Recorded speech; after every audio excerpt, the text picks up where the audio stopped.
మరోసారి payroll bail లభించింది. డేరా సచ్చా సౌదా అధిపతి గుర్మీత్ రామ్ రహీం సింగ్ కు మరోసారి 21 రోజుల పాటు హర్యానా ప్రభుత్వం బెయిల్ మంజూరు చేసింది. 2020 నుంచి ఇప్పటి వరకు 17వసారి డేరా బాబాకు బెయిల్ లభించింది. రోహ్తక్లోని సునారియా జైలు నుంచి హర్యానాలోని సిర్సా ప్రధాన కార్యాలయానికి డేరా బాబా వెళ్లనున్నారు. ఇద్దరు మహిళా శిశులపై అత్యాచారం కేసులో 20 సంవత్సరాలుగా డేరా బాబా జైలు శిక్ష అనుభవిస్తున్నారు. ఆగస్టు 25, 2017లో సిబిఐ ప్రత్యేక కోర్టు అత్యాచార కేసులో డేరా బాబాను దోషిగా నిర్ధారించిన తర్వాత పోలీసులు అరెస్ట్ చేశారు. స్థానిక సంస్థల ఎన్నికల్లో బీసీ రిజర్వేషన్ పైన ఊహించిందే జరిగింది. స్థానిక సంస్థల ఎన్నికల్లో రాష్ట్ర ప్రభుత్వం జారీ చేసినటువంటి బీసీ రిజర్వేషన్ సంబంధించి 2 జీవోలను సవాల్ చేస్తూ హైకోర్టు అడ్వకేట్ తాండవ యోగేష్ బిల్లు దాఖలు చేశారు. ప్రధానంగా మున్సిపల్ అదేవిధంగా స్థానిక సంస్థల ఎన్నికల్లో రాష్ట్ర ప్రభుత్వం కేటాయిస్తూ జీవో జారీ చేయడాన్ని ఆయన సవాల్ చేశారు. సుప్రీంకోర్టు గైడ్లైన్స్ ప్రకారం రాజ్యాంగబద్ధంగా 50% రిజర్వేషన్ దాటకూడదని నిబంధనలు ఉన్నప్పటికీ రాష్ట్ర ప్రభుత్వం ఉద్దేశపూర్వకంగానే రిజర్వేషన్ కల్పిస్తూ జీవోలు జారీ చేశారంటూ ఆయన బిల్లు దాఖలు చేశారు. నేడు హైకోర్టులో ఆ బిల్లుపైన విచారణ జరగబోతుంది. వైసీపీ అధినేత జగన్మోహన్ రెడ్డి మరికొద్ది సేపట్లోనే ఆ పార్టీకి సంబంధించిన ఎమ్మెల్యేలు, ఎమ్మెల్సీలు, 175 నియోజకవర్గ ఇన్ఛార్జీలు, రీజనల్ కోఆర్డినేటర్లతో కీలకమైన సమావేశం నిర్వహించబోతున్నారు. ఈ సమావేశంలో ఎస్ఐఆర్ ప్రక్రియకి సంబంధించి తీసుకోవాల్సిన చర్యలు, జాగ్రత్తలు, రాష్ట్రంలో దాదాపుగా 44 లక్షల ఓట్లకు సంబంధించి పెండింగ్లో పెట్టిన నేపథ్యంలో ఆ ఓట్లపై అప్రమత్తంగా వ్యవహరించాలి. అలాగే త్వరలో జరగబోయే స్థానిక సంస్థల ఎన్నికలకు సంబంధించి ప్రతి చోట పోటీ చేయాలి. ప్రభుత్వ తీరుపై అన్ని వర్గాల ప్రజల్లో వ్యతిరేకత ఉంది. ప్రతి చోట పోటీ చేసి ఎక్కువ స్థానాల్లో గెలిచే విధంగా కార్యకర్తలు, నేతలు కృషి చేయాలని చెప్పి జగన్ పార్టీ నేతలకి దిశానిర్దేశం చేయబోతా ఉన్నారు. 3 రోజుల వ్యవధిలోనే అటు విద్యాశాఖ మంత్రి, ఇటు ముఖ్యమంత్రి ఇరువురు కూడా ఉమ్మడి ప్రకాశం జిల్లాలోని ప్రకాశం మరియు మార్కాపురం జిల్లాలలో పర్యటించనున్న నేపథ్యంలో ఇటు అధికార యంత్రాంగంతో పాటు ప్రజాప్రతినిధులు కూడా కార్యక్రమాలలో నిమగ్నమయ్యారు. ఆగస్టు 28వ తేదీన సంతనూతలపాడు నియోజకవర్గంలోని చదలవాడ వద్ద ఏర్పాటు చేయనున్న రాడిసన్ రౌప్రియా హోటల్ ప్రారంభోత్సవానికి వచ్చేటువంటి విద్యాశాఖ మంత్రి నారా లోకేష్ అనంతరం ఒంగోలు, సంతనూతలపాడు నియోజకవర్గాల్లో జరిగేటువంటి పలు అభివృద్ధి కార్యక్రమాలతో పాటు అటు ప్రజాప్రతినిధులు మరియు కార్యకర్తలతో కూడా ప్రత్యేక సమీక్షా సమావేశాలు నిర్వహించనున్నారు. అదేవిధంగా ఆగస్టు 31వ తేదీన వెలుగొండ ప్రాజెక్టుకు కృష్ణానది జలాలను విడుదల చేసేందుకు ముఖ్యమంత్రి నారా చంద్రబాబు నాయుడు కూడా రానున్న నేపథ్యంలో ఇటు ప్రజాప్రతినిధులతో పాటు మంత్రులు మరియు అధికార యంత్రాంగం కూడా కార్యక్రమాల్లో నిమగ్నమయ్యారు. 3 రోజుల వ్యవధిలోనే 2 ముఖ్య నేతలు ఉమ్మడి జిల్లాకు వస్తున్న నేపథ్యంలో కార్యక్రమాల ఏర్పాటులో ఇటు ప్రజాప్రతినిధులతో పాటు అధికార యంత్రాంగం కూడా పూర్తి స్థాయిలో నిమగ్నమైంది. నిజామాబాద్ జిల్లాలో ఈరోజు గవర్నర్ శివప్రతాప్ శుక్లా పర్యటించనున్నారు. ముఖ్యంగా ఎంపీ అరవింద్ సంబంధించిన ఫౌండేషన్తో పాటు అక్కడ ఆర్థిక సాయం అందించనున్నారు. అంతేకాకుండా యాంటీ డ్రగ్స్కి సంబంధించిన అవేర్నెస్ కార్యక్రమంలో ఈరోజు పాల్గొన్నారు. దాంతోపాటు ముఖ్యంగా పసుపు రైతులతో సమావేశం కావడం, అలాగే పసుపు బోర్డును సందర్శించన్నారు. ఈరోజు సాయంత్రం వరకు నిజామాబాద్ జిల్లాలో గవర్నర్ శివప్రతాప్ శుక్లా పర్యటించనున్నారని చెప్పుకోవచ్చు. ఇందుకు ఇటు పొలిటికల్ నేతలతో పాటు ప్రజాప్రతినిధులు అందరూ కూడా ఈ కార్యక్రమంలో పాల్గొనడం, ముఖ్యంగా పసుపు రైతుల ఎక్స్పోర్ట్ ఇంపోర్ట్కి సంబంధించి చాలా విషయాలు తెలుసుకున్నారు గవర్నర్. బంగాళాఖాతంలో కొనసాగుతున్న అల్పపీడన ప్రభావంతో కోస్తాంధ్ర, రాయలసీమ జిల్లాలోని పలు ప్రాంతాల్లో వర్షాలు కురిసే అవకాశం ఉందని వాతావరణ శాఖ అధికారులు తెలియజేస్తున్నారు. వాయువ్య బంగాళాఖాతంలో ఏర్పడిన అల్పపీడనం ఒరిస్సా, తూర్పు మధ్య భారతంలో కొనసాగుతుండటంతో ఏపీలోని కొన్ని జిల్లాల్లో మోస్తరు నుంచి భారీ వర్షాలు కురుస్తాయని, ముఖ్యంగా ఉత్తరాంధ్రలోని శ్రీకాకుళం, విజయనగరం, విశాఖ, అనకాపల్లి, అల్లూరు సీతారామరాజు జిల్లాల్లో పలు చోట్ల భారీ వర్షాలు కురిసే అవకాశం ఉందని వాతావరణ శాఖ అధికారులు అంటున్నారు. దక్షిణ కోస్తా జిల్లాలతో పాటు రాయలసీమలోని పలు ప్రాంతాల్లో ఉరుములు, మెరుపులతో కూడిన మోస్తరు వర్షాలు కురుస్తాయని, సముద్ర తీరం వెంబడి 40 నుంచి 60 కిలోమీటర్ల వేగంతో ఈదురుగాలు వీచే అవకాశం ఉండడంతో పాటు ఆగస్టు 25 నుండి 30వ తేదీ వరకు రాష్ట్రంలోని పలు ప్రాంతాల్లో చెదురుమదురు నుంచి భారీ వర్షాలు నమోదయ్యే అవకాశం ఉందని, 2 రోజుల పాటు మత్స్యకారులు సముద్రంలో వేటకు వెళ్లొద్దని వాతావరణ శాఖ అధికారులు హెచ్చరిస్తున్నారు. సైబరాబాద్ మున్సిపల్ కార్పొరేషన్లోని అంజయ్ నగర్లో సాజిద్ దాదాపు 4 నిర్మాణాలను చేసినట్లు అటు సిఎంసీ అధికారులు గుర్తించారు. ఇప్పటికే ఒక నిర్మాణాన్ని నేలమట్టం చేశారు. మరో నిర్మాణాన్ని నేలమట్టం చేసేందుకు అధికారులు చర్యలు తీసుకుంటున్నారు. అయితే మరో 2 భవన నిర్మాణాలకు సంబంధించి ఒకటి కోర్టు కేసు ఉండడం వల్ల కొంత వెయిట్ చేస్తున్నారు. మరొక భవనాన్ని కూడా 2 రోజుల్లో కూలుస్తామని అధికారులు చెప్తున్నారు. కేవలం అంజయ్ నగర్లోనే కాకుండా చాలా వరకు సైబరాబాద్ మున్సిపల్ కార్పొరేషన్ పరిధిలో ఉన్నటువంటి అన్ని అక్రమ నిర్మాణాలని 70 గజాల లోపు ఉన్నటువంటి వాటిని 4 అంతస్తులు 5 అంతస్తుల నిర్మాణాలు చేసి హాస్టల్కి, కమర్షియల్కి రెంట్లకు ఇస్తున్నారు. వాటన్నిటిని కూడా త్వరలోనే నోటీసులు ఇచ్చి తొలగిస్తాం. ఒకవేళ నిర్మాణంలో ఉంటే ఎలాంటి నోటీసులు ఇవ్వకుండానే నేలమట్టం చేస్తాము, అధికారుల మీద చర్యలు కూడా తీసుకుంటామని చెప్పి సిఎంసీ కమిషనర్ సృజన చెప్తున్నారు. ఎలాంటి యాక్షన్ ప్లాన్ ఉండబోతుందో చూడాలి. ఉత్తరాంధ్ర ప్రజల ఇలవేల్పు విజయనగరం శ్రీ పైడితల అమ్మవారి ఉత్సవ తేదీలను ఆలయ కమిటీ ప్రకటించింది. ఇందులో భాగంగా అక్టోబర్ 1న మండల దీక్షతో ప్రారంభమైనటువంటి ఉత్సవాలు అదే రోజున చదురుగుడి, అలాగే వనంగుడిలో రాటతో ప్రారంభమవుతాయి. అక్టోబర్ 26న తోలెల ఉత్సవంతో తొలి ఉత్సవం అనేది ప్రారంభమవుతుంది. అక్టోబర్ 27న సిరిమానోత్సవంతో ఈ ఉత్సవాలు అనేవి ఘనంగా నిర్వహించబడతాయి. ఈ సిరిమానోత్సవానికి ఛత్తీస్గఢ్ అలాగే ఒరిస్సా రాష్ట్రాలు, ఉత్తరాంధ్ర జిల్లాలో సంబంధించినటువంటి లక్షలాది మందులు ఈ సిరిమానోత్సవాన్ని తిలకించడానికి వస్తారు. ఇందుకు సంబంధించినటువంటి ఏర్పాట్లను కూడా అధికారులు భారీ ఎత్తున నిర్వహిస్తారు. అయితే నవంబర్ 11 జరిగే చండీ హోమంతో ఈ ఉత్సవాలు అనేవి ముగియనున్నాయి. తిరుమలలో భక్తుల రద్దీ స్వల్పంగా తగ్గింది. నిన్న 77,000 మందికి పైగా శ్రీవారిని దర్శించుకున్నారు. ఇక 4.61 కోట్ల రూపాయలు శ్రీవారికి కానుకలుగా సమర్పించారు భక్తులు. మరోవైపు 3.84 లక్షల లడ్డూలను టీటీడీ విక్రయించింది. ఇక 1,90,000 మందికి పైగా శ్రీవారి అన్నప్రసాదాన్ని స్వీకరించారు. ఇవాళ 14 కంపార్ట్మెంట్లో భక్తులు వేచి ఉన్నారు కాబట్టి వాళ్ళకి 8 గంటల సమయం పట్టే అవకాశం ఉన్నట్టు టీటీడీ ప్రకటన విడుదల చేసింది. అయితే ఈ ఒక్క రద్దీ మరింత పెరిగేటువంటి అవకాశం ఉన్నట్టు టీటీడీ భావిస్తోంది. గచ్చిబౌలి పోలీస్ స్టేషన్ పరిధిలో లేబర్ అడ్డా వద్ద 2 చిన్నారులు కిడ్నాప్ అయినట్టు సమాచారం అవుతుంది. ఇప్పటికే కేసు నమోదు చేసినటువంటి గచ్చిబౌలి పోలీసులు పూర్తి స్థాయిలో ఇన్వెస్టిగేషన్ చేస్తున్నారు. లేబర్ అడ్డా వద్ద కూడా పెద్ద ఎత్తున కూలీలు ఉంటారు కాబట్టి వాళ్ళలో ఎవరైనా ఈ చిన్నారుల్ని తీసుకెళ్లి ఉంటారనే అనుమానం కూడా పోలీసుల్లో ఉంది కాబట్టి మొత్తంగా ఆ ఏరియాలో ఉన్నటువంటి సీసీ కెమెరాలను మొత్తం పరిశీలన చేస్తున్నారు. దాంతోపాటు ఇటు రైల్వే స్టేషన్స్ కానీ బస్ స్టాప్లలో కూడా నిఘా కూడా పెంచినట్టుగా తెలుస్తుంది. ఎట్టి పరిస్థితుల్లో నిందితుడు సిటీ దాటకుండా ఉండేందుకు అన్ని రకాల కూడా ఏర్పాట్లు చేశారు. అన్ని పోలీస్ స్టేషన్లు కూడా ఇప్పటికే ఇన్ఫర్మేషన్ ఇచ్చినట్టుగా మనకు సమాచారం అవుతుంది. దాంతోపాటు ఆ తల్లిదండ్రులతో కూడా మాట్లాడారు కాబట్టి ఏ సమయంలో చిన్నారుల్ని మీరు తీసుకొచ్చారు, దాంతోపాటు ఎప్పుడు మిస్ అయ్యారని దానిపై వివరాలు కూడా సేకరించినట్టుగా మనకు సమాచారం అవుతుంది. నెల్లూరు నగరంలో రోజు రోజుకి ట్రాఫిక్ సమస్యలు తీవ్రమవుతున్నాయి. సిటీ బస్సులు, ఆటోలు నిబంధనలు పాటించకపోవడమే ప్రధాన కారణంగా మారింది. నడి రోడ్లు సిటీ బస్సులు నిలిపివేయడం, ఎక్కడ పడితే అక్కడ ఆటోలు ఆపడం వల్ల ప్రజలు తీవ్ర ఇబ్బందులు ఎదుర్కొంటున్నారు. నగరంలో 61 ప్రైవేటు సిటీ బస్సులతో పాటుగా దాదాపుగా 16,000 వరకు ఆటోలు ఉన్నప్పటికీ ట్రాఫిక్ నియంత్రణలో అధికారుల వైఫల్యం స్పష్టంగా కనిపిస్తుంది. అప్పుడప్పుడు తనిఖీలు చేసి జరిమానాలు విధించడమే కాకుండా క్రమం తప్పకుండా తనిఖీలు చేసి చర్యలు తీసుకోవాలని డిమాండ్ వినిపిస్తుంది. రాత్రి వేళల్లో మినీ బైపాస్ రోడ్లో ప్రైవేట్ ట్రావెల్స్ బస్సులు రోడ్డుకి అడ్డంగా ఆపడం వల్ల ప్రమాదాలు పెరుగుతున్నాయి. కానీ ఆ సమయంలో అధికారులు ఉండకపోవడం ఆందోళన కలిగిస్తుంది. ఇప్పటికైనా రవాణా, పోలీసు శాఖల అధికారులు సమన్వయంతో ట్రాఫిక్ సమస్యపై దృష్టి సారించకపోతే మరింత సమస్య విషమించే అవకాశం ఉంది.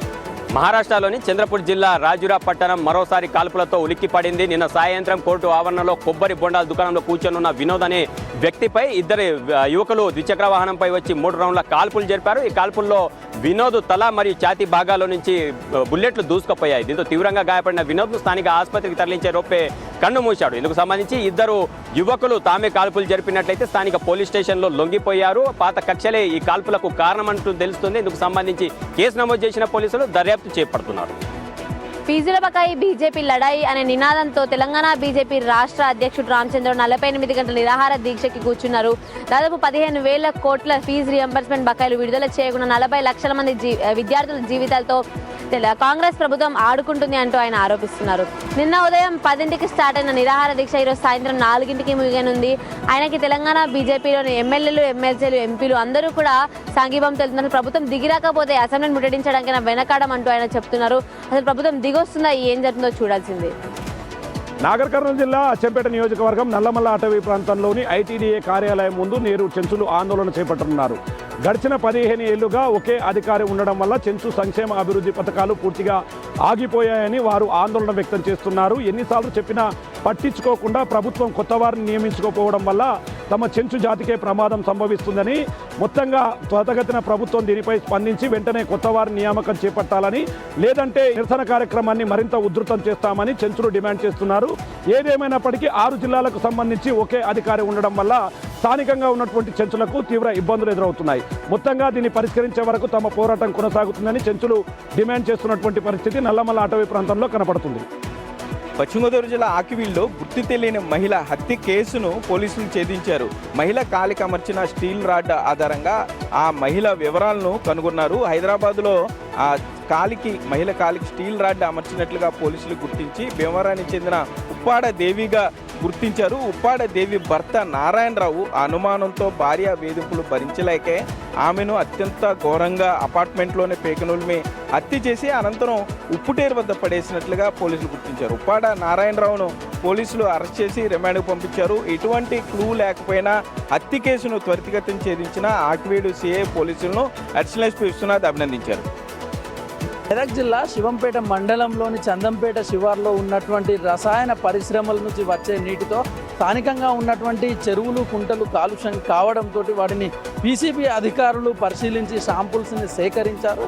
గ్రామ సర్పంచ్ ఫిర్యాదు చేయడంతో అయితే పొల్యూషన్ కంట్రోల్ బోర్డు అధికారులు అయితే పరిశ్రమను సందర్శించారు. పరిశ్రమలో ఉన్నటువంటి పరిస్థితులు అన్నింటినీ కూడా గమనించి అక్కడి నుంచి శాంపిల్స్ అన్నింటినీ కూడా తీసుకొని ల్యాబ్కు పంపించామని అధికారులు తెలిపారు. ల్యాబ్ రిపోర్టు ఆధారంగా కంపెనీపై చర్యలు తీసుకుంటామంటూ కూడా పీసీబీ అధికారులు తెలిపారు. ఎవరైనా సరే నిబంధనలకు విరుద్ధంగా పరిశ్రమలు నడిపించి వాటి నుంచి వచ్చేటటువంటి కాలుష్య జలాలను నీటిలోకి వదిలినట్లయితే కఠినమైనటువంటి చర్యలు తీసుకుంటామంటూ పొల్యూషన్ బోర్డు అధికారులు హెచ్చరించారు.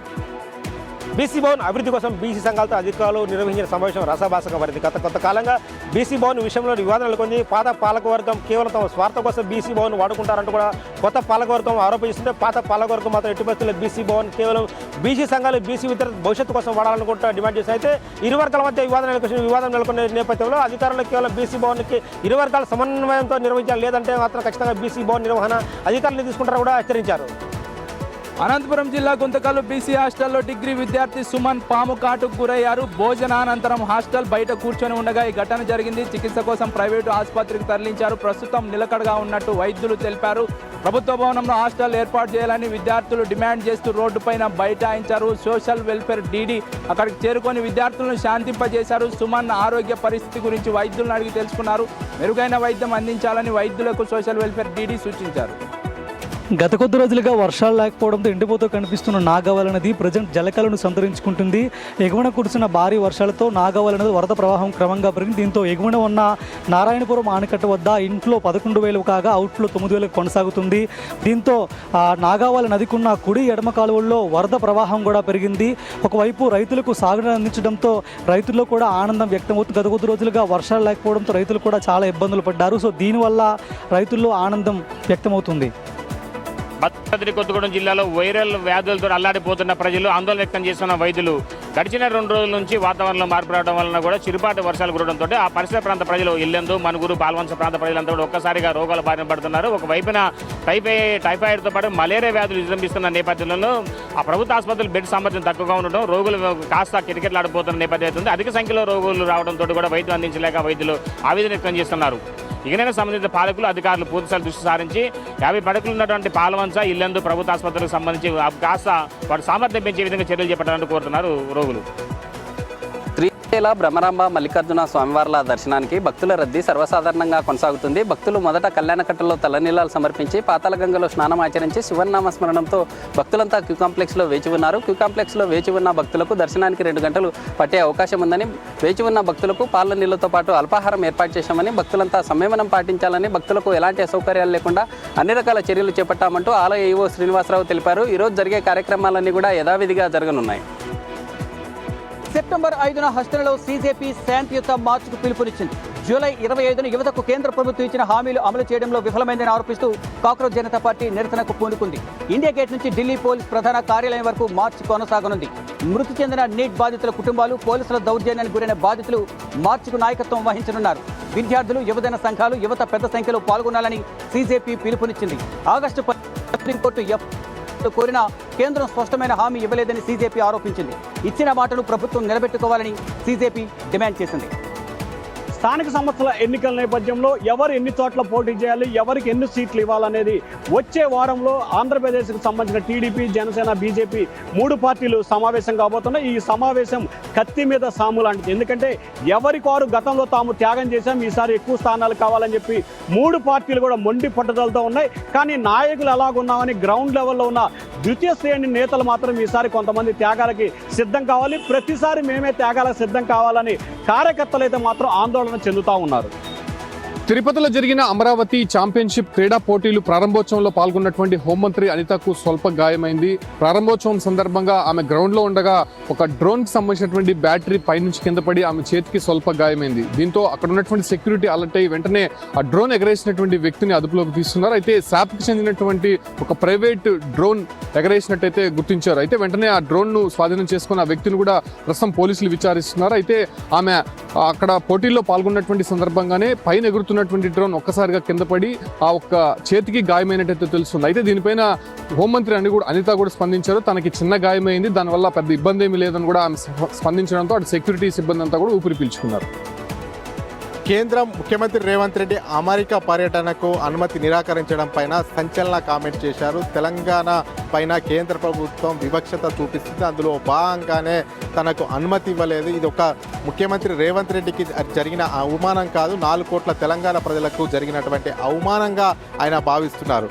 గుజరాత్ ముఖ్యమంత్రికి అమెరికా పర్యటనకు అనుమతించి తెలంగాణ ముఖ్యమంత్రి ఎందుకు అనుమతి ఇవ్వలేదో ప్రధానమంత్రి నరేంద్ర మోడీ సమాధానం చెప్పాలి. దేశ ప్రధానిగా నరేంద్ర మోడీ వ్యవహరిస్తలేడు, కేవలం గుజరాతీ ప్రధానిగానే నరేంద్ర మోడీ వ్యవహరిస్తున్నారనేది కూడా ఆరోపణలు చేశారు. ఈ యొక్క నేపథ్యంలో మరి ముఖ్యమంత్రి రేవంత్ రెడ్డి చేసినటువంటి విమర్శలకు కేంద్రం నుంచి బీజేపీ రాష్ట్ర పార్టీ నుంచి ఎలాంటి సమాధానం వస్తుందో వేచి చూడవలసిందే. రాష్ట్ర వ్యాప్తంగా సంచలనం రేపిన ఏఈ నోకరాజు కుటుంబ ఆత్మహత్య కేసులో నిందితుడు సాదిక్ని అయితే పోలీసులు పట్టుకున్నారు. ఇప్పటికే ఎస్పీ మీడియా ముందు ప్రవేశపెట్టారు, అనేక అంశాలను ప్రస్తావించారు. మత మార్పిడికి సంబంధించి, అలాగే అతనికి సంబంధించి ఏదైతే సూసైడ్ చేసుకున్నారో ఈ నోకరాజు ఫ్యామిలీ, దానికి సంబంధించి ఒక మర్డర్ కేసు, అలాగే అనేక సెక్షన్స్ కింద కేసు నమోదు చేసినట్టు, సాదిక్ని కస్టడీ కోరుతూ కూడా ఒక పిటిషన్ దాఖలు చేయనట్టుగా అయితే ఇప్పటికే ఎస్పీ తెలిపిన పరిస్థితి కనిపిస్తుంది. ఇక సాదిక్ కేసు పూర్తి స్థాయిలో విచారణ చేసి అప్పుడు ఛార్జ్షీట్ ఫైల్ చేస్తామంటూ కూడా జిల్లా ఎస్పీ బిందు మాధవ్ అయితే ఇప్పటికే స్పష్టం చేశారు. నాగర్ కర్నూలు జిల్లాలో దారుణం చోటు చేసుకుంది. అచ్చంపేట నియోజకవర్గం కోడోనిపల్లి గ్రామంలో మూఢనమ్మకాలు ఒక్కసారిగా సంచలనంగా మారాయి. కోడోనిపల్లి గ్రామానికి చెందినటువంటి రామాంజనేయులు గత 3 నెలల క్రితం చనిపోయి అతన్ని పూడ్చిపెట్టారు. అతనికి దాన సంస్కారాలు క్లియర్గా చేయకపోవడం వల్లే వర్షాలు రావడం లేదంటూ గ్రామస్తులంతా కూడా ప్రచారం చేశారు. దీంతో చనిపోయినటువంటి రామాంజనేయులు మృతదేహాన్ని జేసీబీ సాయంతో బయటికి తీసి చితిపెట్టి పెట్రోల్తో కలిసి నిప్పట్టించారు. ఈ వ్యవహారం కాస్త ఉమ్మడి పాలమూరు జిల్లాలో హాట్ టాపిక్గా మారింది. 21వ శతాబ్దంలో కూడా ఇలాంటి మూఢనమ్మకాలను నమ్మకూడదంటూ పూర్తిగా అధికారులు చెప్తున్నారు. దీని మీద ప్రజలకు అవగాహన కల్పించాలని చెప్పి స్థానికంగా డిమాండ్ వినపడుతుంది. సైబరాబాద్ మున్సిపల్ కార్పొరేషన్ పరిధిలో అక్రమ కట్టడాలకు చెక్ పెట్టేందుకు అధికారులు కీలక నిర్ణయం తీసుకున్నారు. 70 గజాల్లో 7 మీటర్ల కంటే ఎత్తును కడితే వాటిని కూల్చివేయాలి అని చెప్పేసి టౌన్ ప్లానింగ్ అధికారులకి సీఎంసీ కమిషనర్ సృజన ఆదేశాలు జారీ చేశారు. ఎన్ని పనులున్నా సరే అక్రమ కట్టడాలు ఎక్కడ కడుతున్నారో వాటిని వెంటనే ఆపేయాలి, కట్టినటువంటి వాటిని నేలమట్టం చేయాలని అధికారులు సూచనలు జారీ చేశారు. దీంతో అక్రమ నిర్మాణాలకి చెక్ పడుతుందని అనుకుంటున్నారు. ఎంతవరకు సక్సెస్ అవుతుందో చూడాలి. అల్లూరు జిల్లాలో వంట గ్యాస్ కొరత ఎక్కువైంది. గ్యాస్ కోసం వినియోగదారులు తీవ్ర ఇబ్బందులు పడుతున్నారు. గ్యాస్ ఏజెన్సీకి వెళ్తే సిలిండర్లు రావడం ఆలస్యం అవడం వల్లే ఏజెన్సీ నిర్వాహకులు వినియోగదారులను వెనక్కి పంపించేస్తున్నారు. గ్యాస్ సిలిండర్ బుక్ చేసి 45 రోజుల తర్వాత మరో గ్యాస్ సిలిండర్ బుక్ చేయాలనే నిబంధనను అవకాశంగా చూపించి గ్యాస్ వినియోగదారులకు గ్యాస్ బండ్ సరఫరా చేయకుండా ఇబ్బందులు పెడుతున్నారు. నిజమైన వినియోగదారులకు గ్యాస్ బండ్ను సరఫరా చేయని ఏజెన్సీలు గిరిజన ప్రాంతాల్లో ఉన్న హోటళ్లకు మాత్రం డొమెస్టిక్ గ్యాస్ సిలిండర్లను బ్లాక్లో అమ్మేస్తున్నారనే విమర్శలు వినిపిస్తున్నాయి. గ్యాస్ కోసం ఓటీపీ వచ్చినా గ్యాస్ బండ్ ఇవ్వడానికి వారం రోజులకు పైన గ్యాస్ ఏజెన్సీ నిర్వాహకులు తిప్పుకుంటున్నారని గిరిజనులు ఆవేదన వ్యక్తం చేస్తున్నారు. గ్యాస్ సిలిండర్లు ఖాళీ అవడంతో ఏజెన్సీల చుట్టూ తిరిగిన ప్రయోజనం లేదని అధికారులు పట్టించుకుని గ్యాస్ సరఫరా వేగంగా జరిగేలాగా చూడాలని గిరిజనులు కోరుతున్నారు. గూడూరు వెంకటేశ్వర స్వామి ధర్మరాజుల స్వామి దేవస్థాన ఈవో రవికృష్ణ పైన రోజుకొక ఆరోపణలు వస్తున్నాయి. ఇటీవల రవికృష్ణ పైన అవినీతి అక్రమాలు జరిగాయంటూ కొంతమంది ఆలయ చైర్మన్లు కలిసి ఆనం రామరెడ్డికి ఫిర్యాదు ఇచ్చారు. ఈ కోణంలోనే విచారణకి ఆదేశించగా విచారణ కొనసాగుతున్నటువంటి క్రమంలోనే తాజాగా నిన్న వేలంపాట ప్రక్రియని ఆ దేవస్థానానికి సంబంధించినటువంటి భూములు వేలంపాట ప్రక్రియ జరుగుతున్నటువంటి క్రమంలో కొంతమంది వెళ్ళి అడ్డుకోవడం జరిగింది. అయితే ఇది గత 3 నెలల కిందటే వేరే వాళ్ళకి కమర్షియల్కి అదేవిధంగా నిబంధనల విరుద్ధంగా ప్రయోజనాలు దెబ్బతినే విధంగా వారికి కేటాయించి మళ్ళీ ఏలంపాట జరగటం ఏంటని చెప్పి ప్రశ్నించడం జరిగింది. దీని వెంటనే సెప్టెంబర్ 9వ తేదీకి కూడా దీన్ని వాయిదా వేయడం జరిగింది. అయితే దీనిపైన కూడా విచారణ చేయాలని రవికృష్ణ పైన మళ్ళీ ఇంకో విచారణ కొనసాగించే విధంగా చర్యలు తీసుకోవాలని చెప్పి పలువురు